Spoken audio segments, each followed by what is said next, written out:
Bem, hoje nós vamos trabalhar um pouco sobre o direito previdenciário com relação à condição de segurado, quando que ocorre a filiação, a inscrição junto ao RGPS, bem como o que é o período de graça e o que é o período de carência, como se conta, como se adquire essas questões, ok?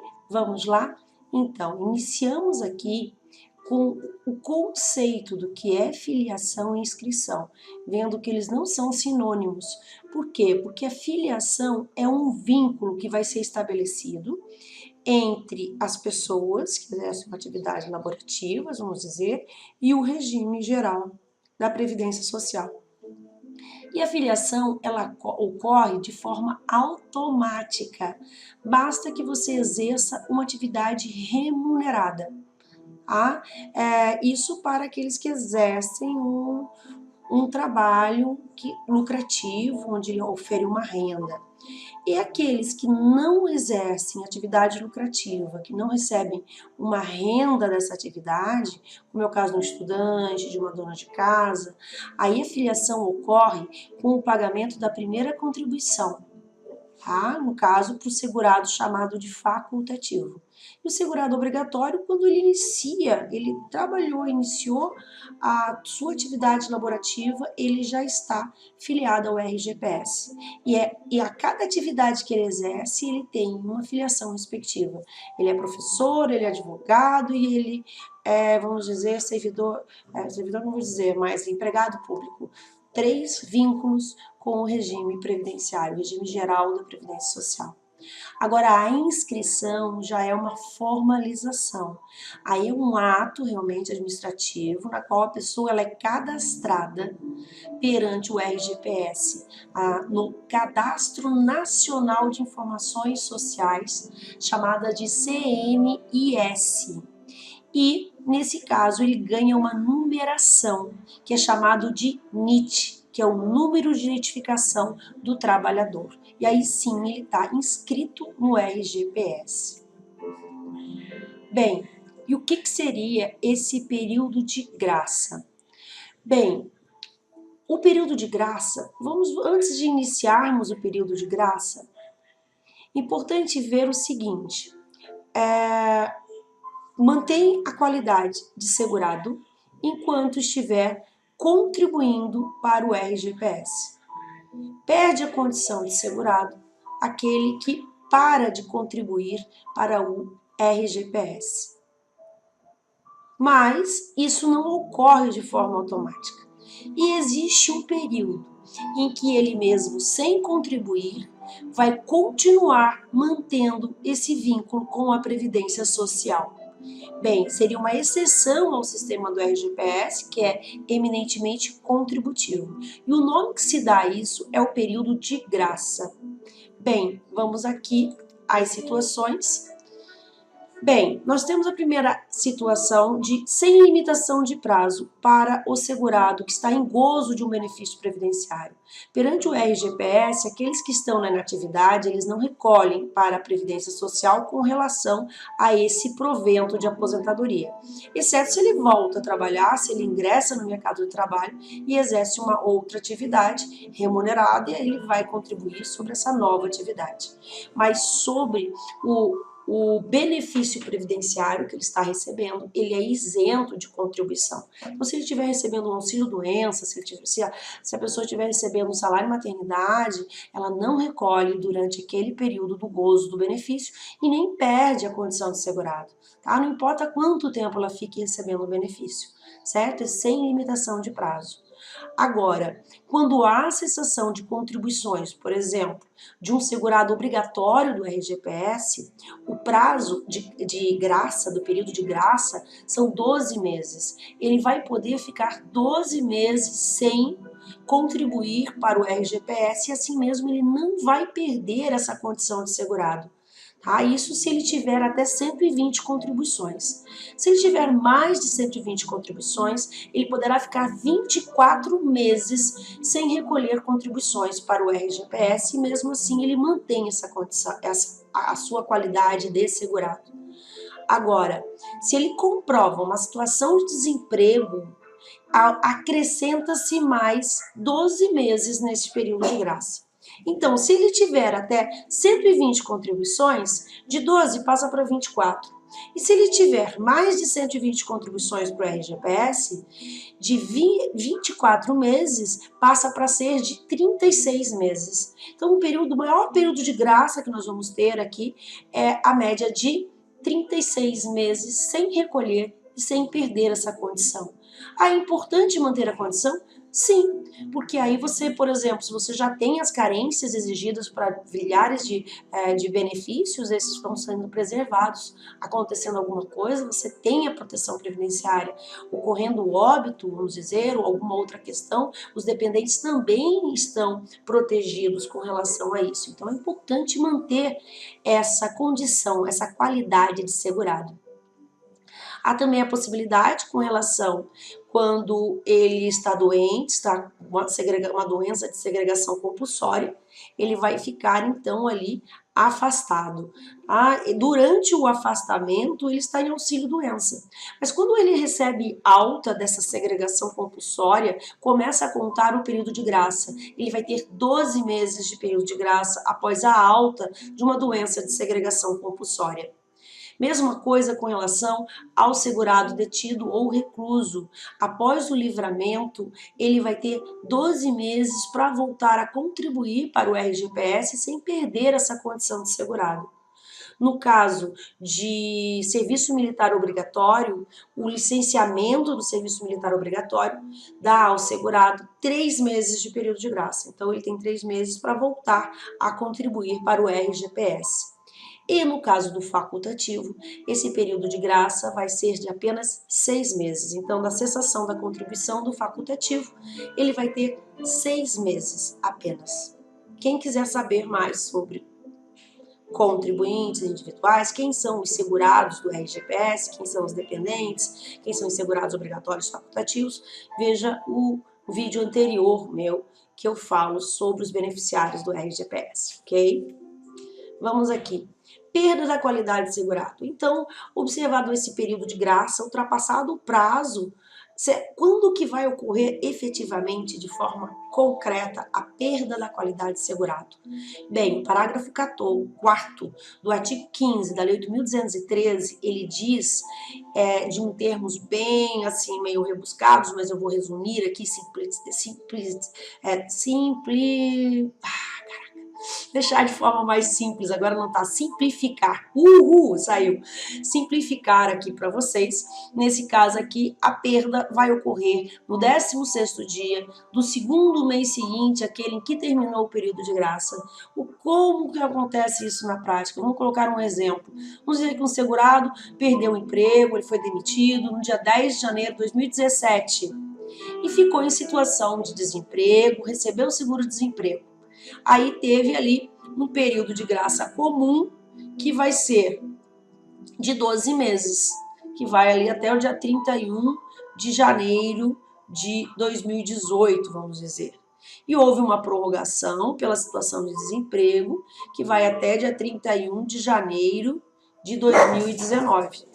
A data da perda da qualidade do segurado vai ser no caso ali, no dia 16 de março, ou seja, 16º dia do segundo mês subsequente ao término do período de graça. Então, nesse caso, contando que ele tem até 120 contribuições, aí ficaria 12 meses, mais 12 meses com a condição de desemprego, tá?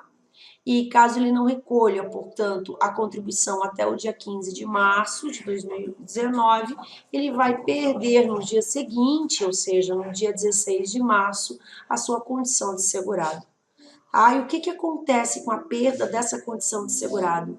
Importa na caducidade de todos os direitos inerentes a essa qualidade. Olhem lá o artigo 102, parágrafos 1º e 2º da Lei 8.213. Aí ele perde esse direito. Mas veja bem, se ele já preencheu os requisitos para aposentadoria, se ele já tem, ele vai ter direito adquirido à aposentadoria. Então, mesmo que ocorra perda posterior, ele pode solicitar a aposentadoria. E mesmo que ele morra sem saber isso, os seus dependentes poderão solicitar a pensão por morte, caso o segurado, antes da perda da qualidade de segurado, já tenha preenchido os requisitos para a aposentadoria. Ok? Vamos adiante, visto isso. Vamos lá, a carência. O que é a carência? Carência é a exigência de um número mínimo de contribuições mensais, contribuições sociais mensais, necessárias para que o beneficiário faça jus ao benefício, assim considerando através do transcurso do primeiro dia dos meses de sua competência.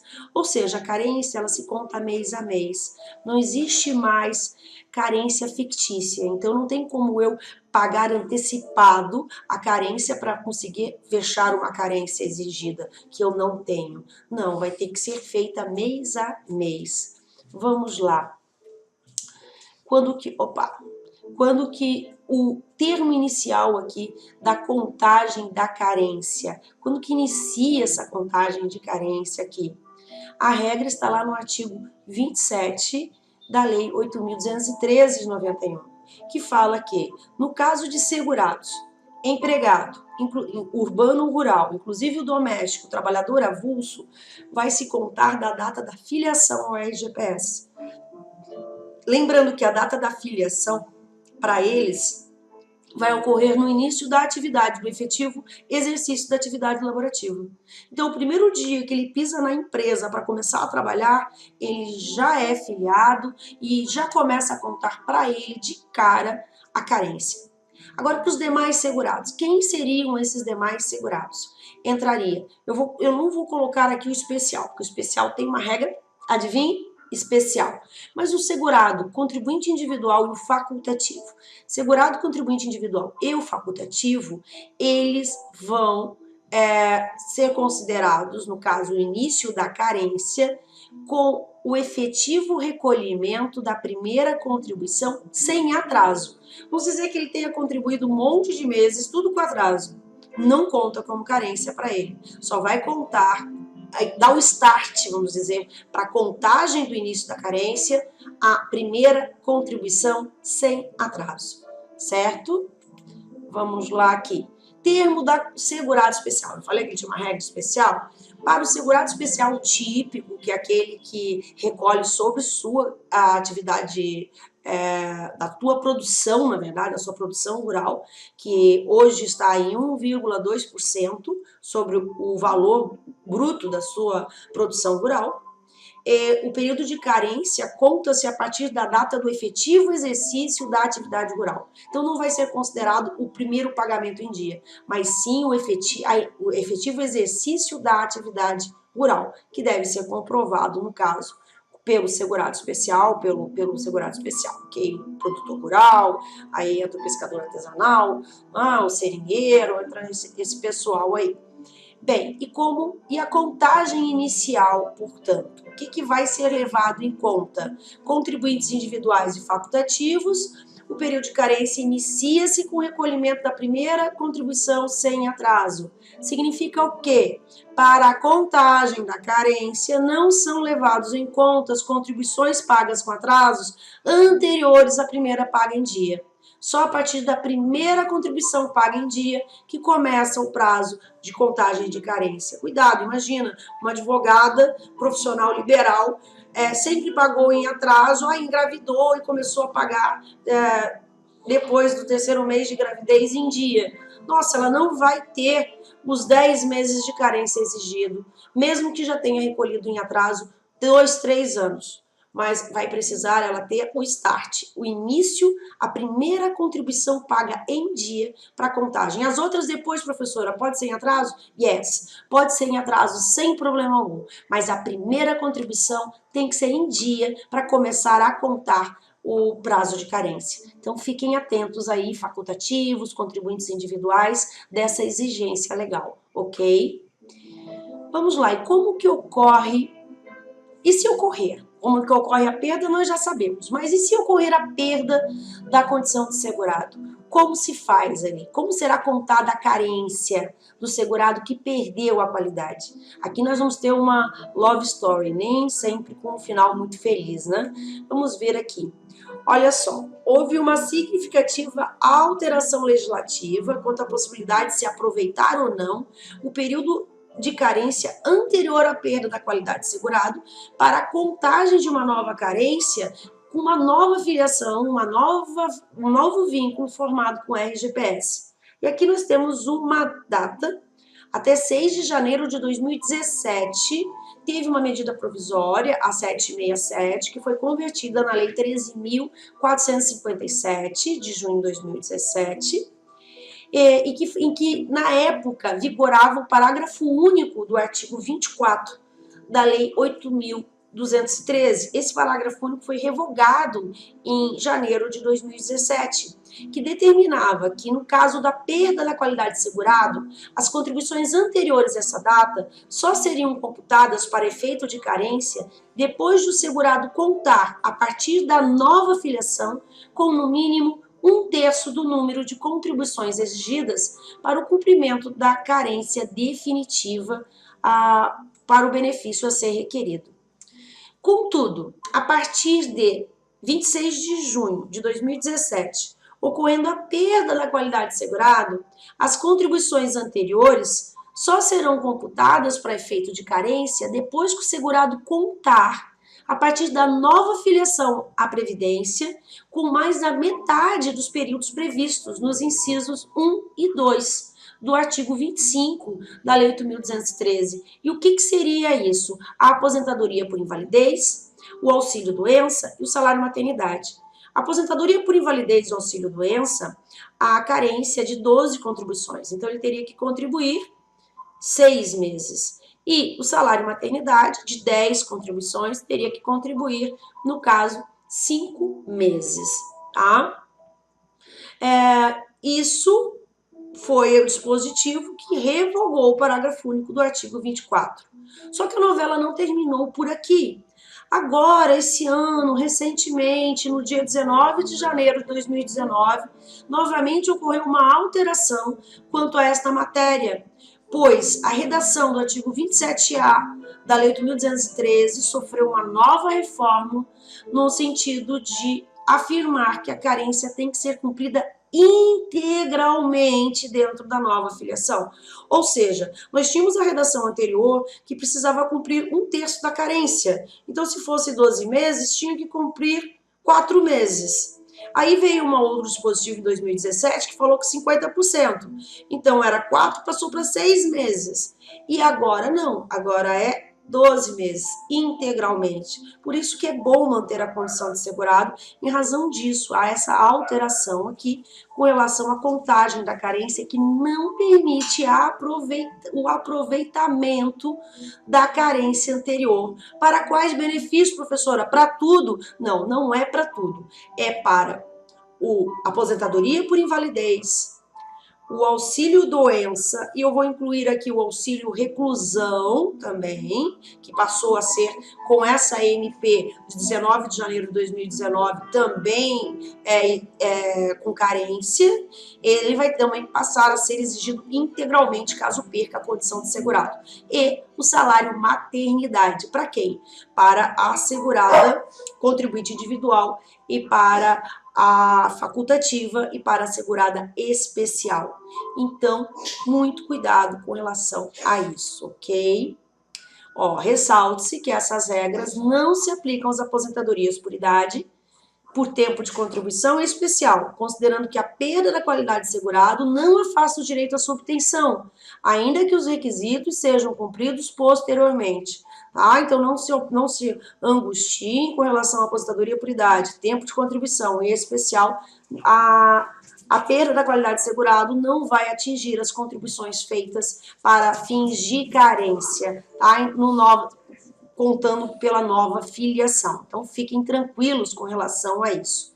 E quais são os benefícios com carência? Vamos lá ver no artigo 25 da Lei 8.213. Aqui está a aposentadoria por invalidez e auxílio-doença, que exigem 12 contribuições mensais, exceto se a causa for moléstia acidentária no caso, acidente de qualquer natureza, incluindo acidente de trabalho, mas não exclusivamente, ou uma moléstia grave, ou no caso, uma doença profissional, uma doença do trabalho, uma moléstia do trabalho, que venha a causar essa aposentadoria por invalidez ou esse auxílio-doença. Aí, nesses casos, vão ser isentos de carência.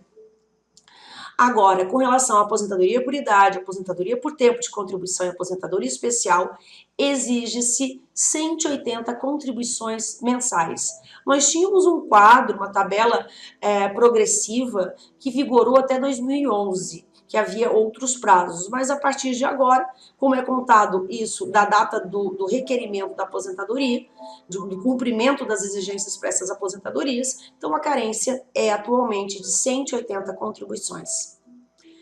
Bem, salário maternidade para as seguradas, contribuintes individuais, facultativas e especiais, 10 contribuições mensais.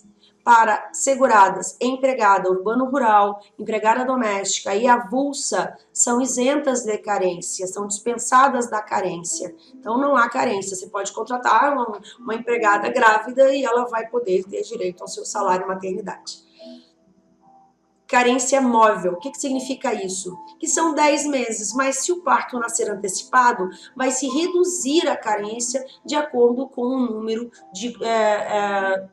do parto. Vou dar um exemplo aqui. A criança era para nascer de 9 meses, mas nasceu de 7 meses, a carência será de 8. A criança nasceu de 8 meses, a carência vai ser de 9. 10 meses no caso de um parto regular, que vai levar em torno de 9 meses, o período gestacional. Então, nesse caso, vai ser 10 meses, mas poderá ter, portanto, uma carência móvel. Auxílio reclusão, ele passa a ser exigida a carência de 24 contribuições mensais. Isso foi pela MP, no caso de 17 de janeiro de 2019, 18 de janeiro de 2019. Então, até vai envolver o quê? Qual vai ser o timeline para aplicar essa carência? As prisões ocorridas até 17 de janeiro estão isentas de carências. Prisões ocorridas a partir do dia 18 de janeiro vão ter que observar essa carência de 24 contribuições mensais. E quais são os benefícios sem carência? Pensão por morte, auxílio acidente, salário família, serviço social, habilitação e a reabilitação profissionais. Então, esses são os benefícios que nós temos que não precisa de carência. Lembrando que pensão por morte é devido ao dependente e serviço social e habilitação e a reabilitação profissional também podem ser extensivos aos dependentes. Auxílio acidente e salário família é exclusivo dos segurados do RGPS. E aqui nós finalizamos mais uma web aula sobre direito previdenciário. Gratidão a todos que assistiram e qualquer dúvida estou à disposição. Grande abraço, até a próxima.